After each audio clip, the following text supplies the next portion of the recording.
Chief Justice Roberts, President Carter, President Clinton, President Bush, President Obama, fellow Americans, and people of the world, thank you.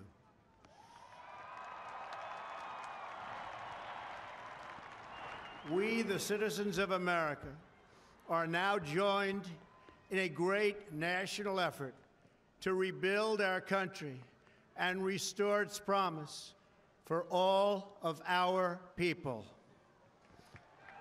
Together, we will determine the course of America and the world for many, many years to come. We will face challenges. We will confront hardships, but we will get the job done. Every 4 years, we gather on these steps to carry out the orderly and peaceful transfer of power. And we are grateful to President Obama and First Lady Michelle Obama for their gracious aid throughout this transition. They have been magnificent. Thank you.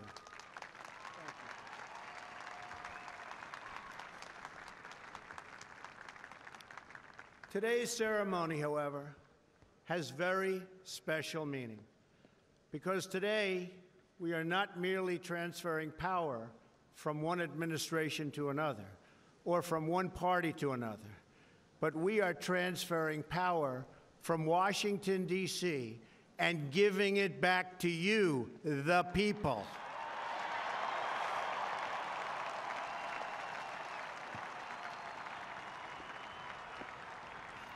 For too long, a small group in our nation's capital has reaped the rewards of government while the people have borne the cost. Washington flourished, but the people did not share in its wealth.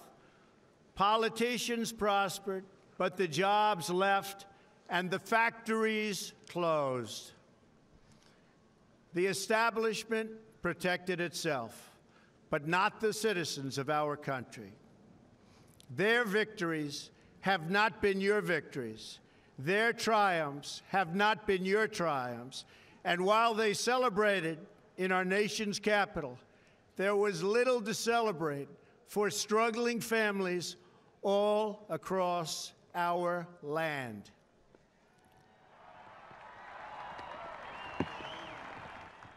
That all changes starting right here and right now, because this moment is your moment. It belongs to you.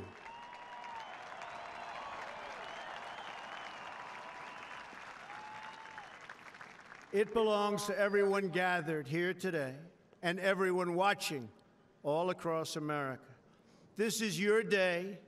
This is your celebration. And this, the United States of America, is your country.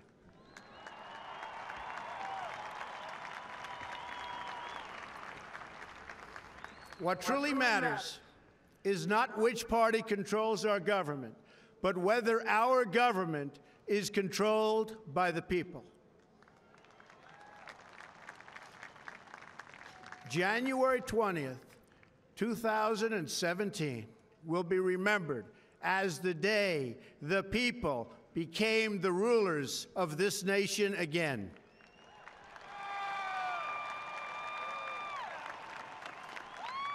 The forgotten men and women of our country will be forgotten no longer. Everyone is listening to you now. You came by the tens of millions to become part of a historic movement, the likes of which the world has never seen before. At the center of this movement is a crucial conviction that a nation exists to serve its citizens. Americans want great schools for their children, safe neighborhoods for their families, and good jobs for themselves. These are just and reasonable demands of righteous people and a righteous public. But for too many of our citizens, a different reality exists. Mothers and children trapped in poverty in our inner cities, rusted out factories scattered like tombstones across the landscape of our nation, an education system flush with cash, but which leaves our young and beautiful students deprived of all knowledge. And the crime, and the gangs, and the drugs that have stolen too many lives and robbed our country of so much unrealized potential. This American carnage stops right here and stops right now.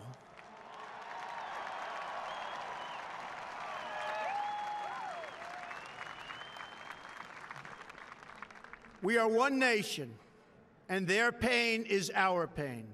Their dreams are our dreams, and their success will be our success. We share one heart, one home, and one glorious destiny. The oath of office I take today is an oath of allegiance to all Americans.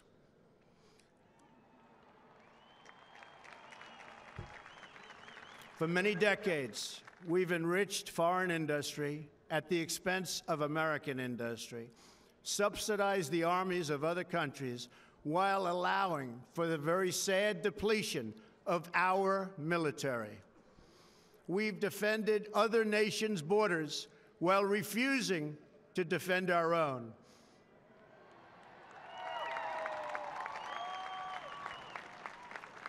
And spent trillions and trillions of dollars overseas while America's infrastructure has fallen into disrepair and decay. We've made other countries rich while the wealth, strength, and confidence of our country has dissipated over the horizon.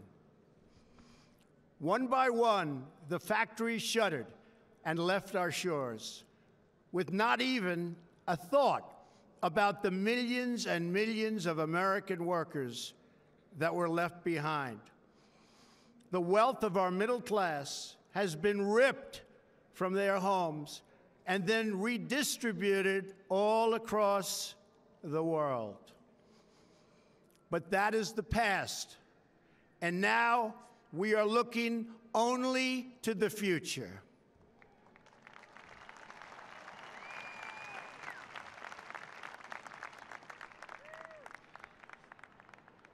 We assembled here today are issuing a new decree to be heard in every city, in every foreign capital, and in every hall of power. From this day forward, a new vision will govern our land. From this day forward, it's going to be only America first. America first.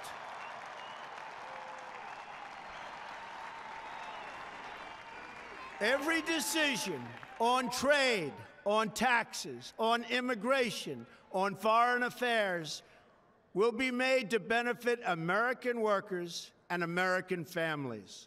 We must protect our borders from the ravages of other countries, making our products, stealing our companies, and destroying our jobs.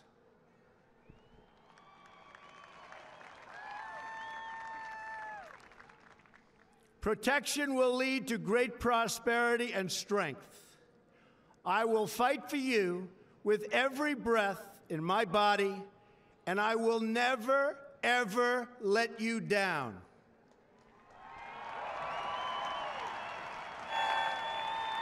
America will start winning again, winning like never before. We will bring back our jobs. We will bring back our borders. We will bring back our wealth. And we will bring back our dreams.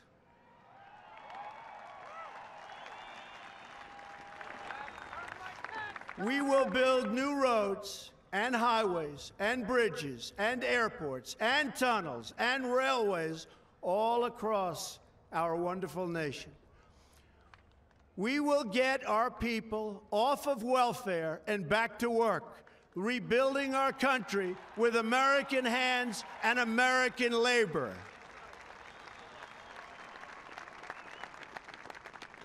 We will follow two simple rules: buy American and hire American. We will seek friendship and goodwill with the nations of the world, but we do so with the understanding that it is the right of all nations to put their own interests first.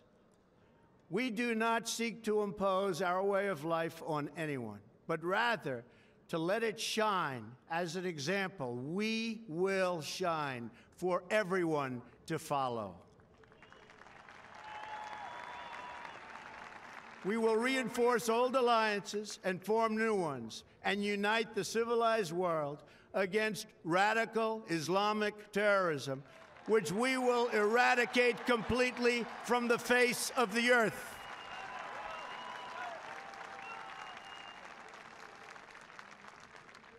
At the bedrock of our politics will be a total allegiance to the United States of America. And through our loyalty to our country, we will rediscover our loyalty to each other. When you open your heart to patriotism, there is no room for prejudice.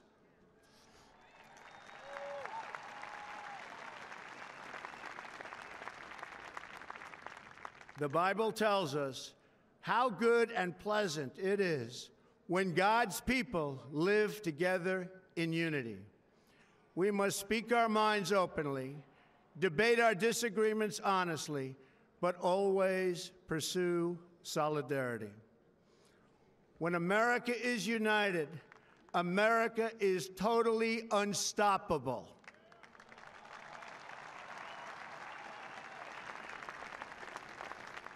There should be no fear. We are protected, and we will always be protected. We will be protected by the great men and women of our military and law enforcement. And most importantly, we will be protected by God.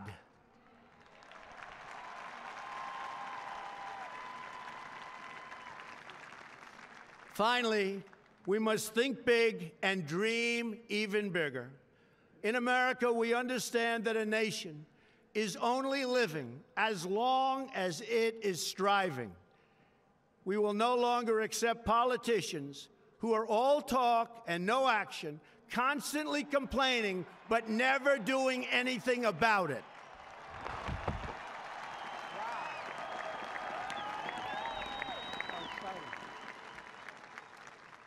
The time for empty talk is over. Now arrives the hour of action.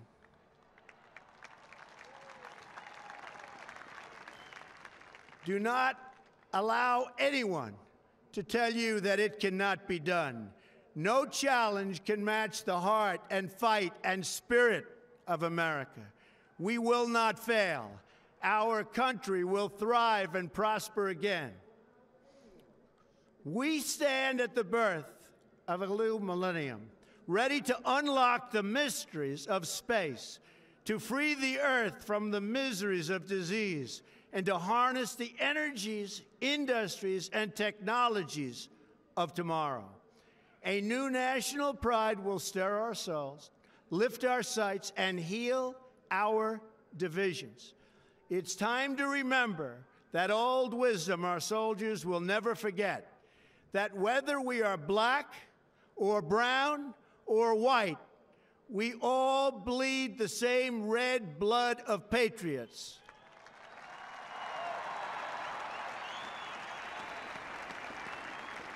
We all enjoy the same glorious freedoms, and we all salute the same great American flag.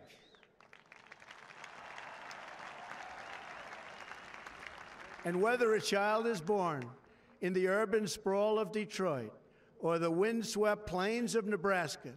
They look up at the same night sky, they fill their heart with the same dreams, and they are infused with the breath of life by the same Almighty Creator.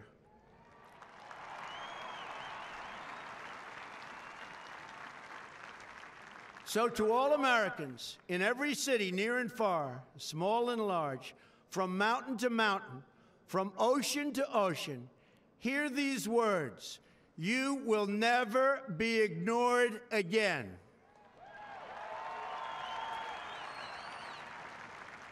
Your voice, your hopes, and your dreams will define our American destiny. And your courage and goodness and love will forever guide us along the way. Together, we will make America strong again. We will make America wealthy again. We will make America proud again. We will make America safe again. And yes, together, we will make America great again. Thank you, God bless you, and God bless America. Thank you. God bless America.